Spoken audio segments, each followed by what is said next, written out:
All weapons ranked by fun in Monster Hunter Rise Sunbreak. Oh boy, are a lot of people going to disagree with me.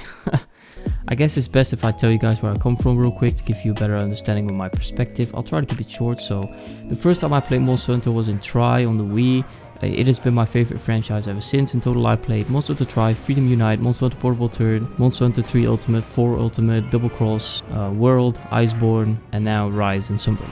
But what you should know is that I like weapons with more defensive options. I'm not going to sit here and act like I'm not biased at all.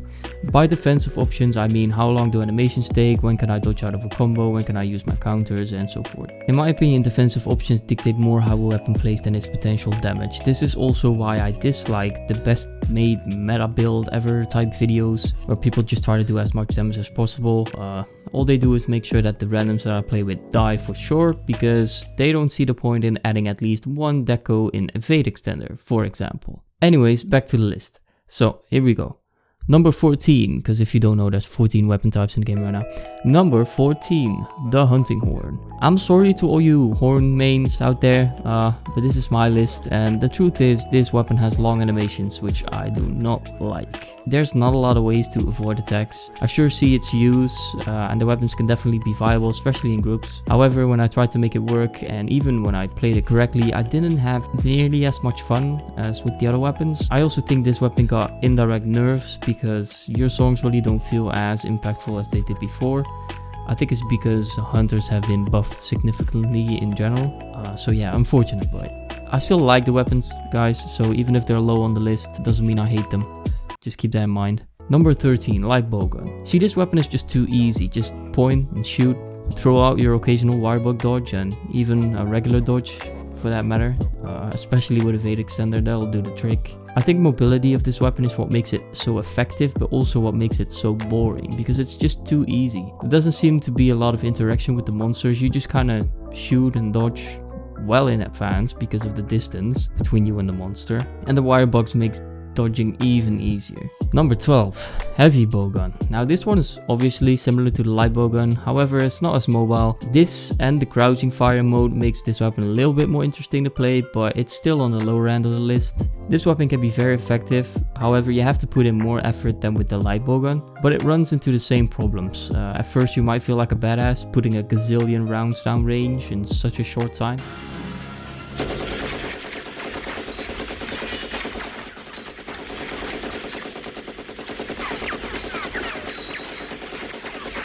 But it will get really repetitive pretty fast. Number 11, charge blade. I wanted to like this weapon so bad. I have to agree that all the designs from this weapon are honestly on point, really good looking. But I find myself getting frustrated instead. Even if it doesn't happen instantly, it definitely will within a couple of quests. I do, however, like some moves, like for example the side swipe kind of move where you like move to the side or backwards whilst doing attacks. Also the new wirebug counter, which you can use at almost any time. It's really great. I'm not a big fan of the constant rotation where you just charge up and then discharge. Also the fact that you bounce with the sword if you overcharge is really frustrating. I don't think I have any charge blade builds without Mind's Eye. It really takes away from the fun factor in my opinion. Number 10, switch axe. I feel like this weapon really has nothing going for it. To me, this weapon really makes me just feel empty inside, no emotions whatsoever. I don't feel cool wielding it. The attacks to me are kind of boring. I know you can stick your weapon in a monster and explode it, alright, I know. To me, it just never feels like this weapon has any impact, which is kind of funny, because this comes from a switch axe main. I had over 1,000 hours in Tri almost exclusively on switch axe. Unfortunate, but I think it gets outplayed in terms of fun by all the other weapons. Let me know what you guys think about the switch axe. I'm feeling kind of unsure about this one. Number 9, the bow. Arguably the best weapon in the game, especially if you use elemental builds. This weapon really made me feel like I was Legolas when I started out. Unfortunately, that feeling kind of wears off, and after a while it became more repetitive. It still got some cool wirebug moves though, and a really nice counter. In the end I just felt so effective to the point where it just became boring. It was so easy to be effective, it became boring. Unfortunate. Still good weapon though. Number 8, The hammer. I wanted to place this one higher so badly, but I just can't. I mean, the hammer is still not the KO king, which is simply wrong. It's definitely better compared to its previous iterations, but it still has flaws. The optimal way to do damage is still the impact crater, which is kind of boring, but even if you decide to just have some fun smacking the monster around without even caring about your damage, you still run into problems. I like the water strike that they have added, the counter move. However, you can't go into the counter whilst charging, thus breaking your whole rotation of attacks. It's really unfortunate. It could have been so good. Number 7. Greatsword. Really hard to pull off, but when you do, it's definitely satisfying. The triple charges are nice and rewarding, and due to the addition of Rage Slash and the Wirebug counter, you can pull it off easier than before. I still miss the running charge from Double Cross though.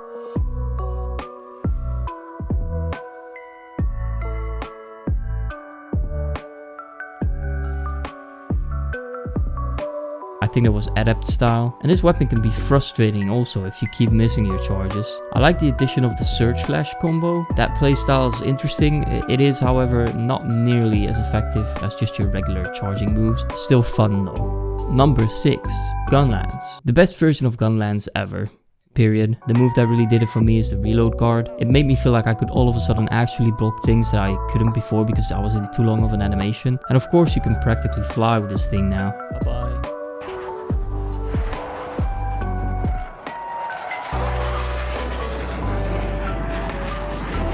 I'm just patiently waiting for the next update so I can actually get more level 8 gun lances, because those shelling levels, I think there was only like 3 weapons, 3 gun lances with level 8 shelling. So this is definitely an example of how a weapon can change in one update massively.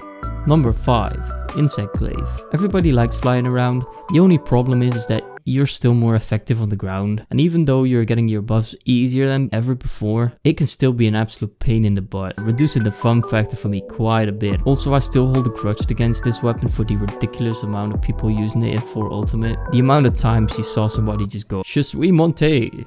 Yeah, I don't know how to pronounce that, but yeah, y'all veterans know what I'm talking about. Number 4. Sword and shield.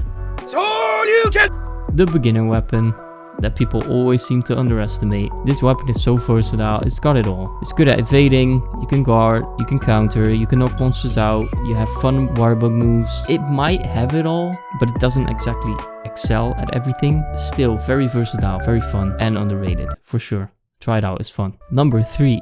The lance. Now, even as a lance main, I can't place it any higher than this. I think number 3 spot for a lance is already too high according to most people, probably. I do think that this is one of the most underrated weapons though, especially in terms of fun. People universally agreed that it got the most shitty treatment in Sunbreak, and I have to kind of agree that things weren't that exciting. However, there were some really good changes. For example, the Instaguard is now actually viable. They changed the timing on that. I think a lot of people didn't know that. You can now change directions faster with the guard tackle. It's still meh to most people, but I think the interaction with the monsters is top notch.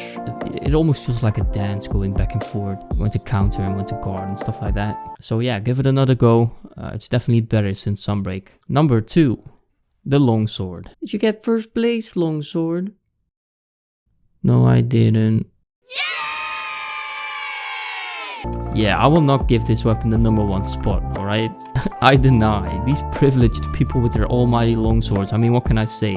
I think 40% people use this weapon. I mean, can't really blame them. It's got counters for days, it's powerful and fun. You feel badass when you pull off counters consistently. And there's not really any bad looking longswords, especially in comparison to all the other weapons. I mean, so many people use this weapon, but how can you blame them if Capcom keeps giving this weapon priority? At least that's what it feels like. Number 1. Dual blades. Super agile, ridiculously easy counter, can deal damage whilst dodging, sharpness is not a problem anymore, run this with max evasion and blade skill hone, and it's so satisfying and looks badass at the same time. The drill move that they stole from Double Cross makes you rely less on the demon dance. Just overall great weapon and good fun. So that's it for the list. I'm sure people are gonna disagree a lot. Would you say it's time for our viewers to crack each other's heads open and feast on the goo inside? Yes, I would, Ken. Which is fine, and for me, honestly, it was really hard putting a list together like this. Even though I have to rank them from 14 to 1, I don't think 14 is that far away from 1. The weapons are very close to each other, so even though 14 and 1 might seem like far away from each other, they're really not. They're really not. You can play whatever you want and have fun. and also be effective at the same time. Sure, something might be meta, something might not be meta, but at the end of the day, who cares? Just have fun, right? If you have fun playing your hunting horn, who am I to judge, right? So yeah, let me know what you guys think about the list in the comment section. Let me know your favorite weapon, your most hated weapon. I want to hear it all. With that said, I hope you enjoyed. Like, subscribe, all that stuff, and I'll catch you guys later.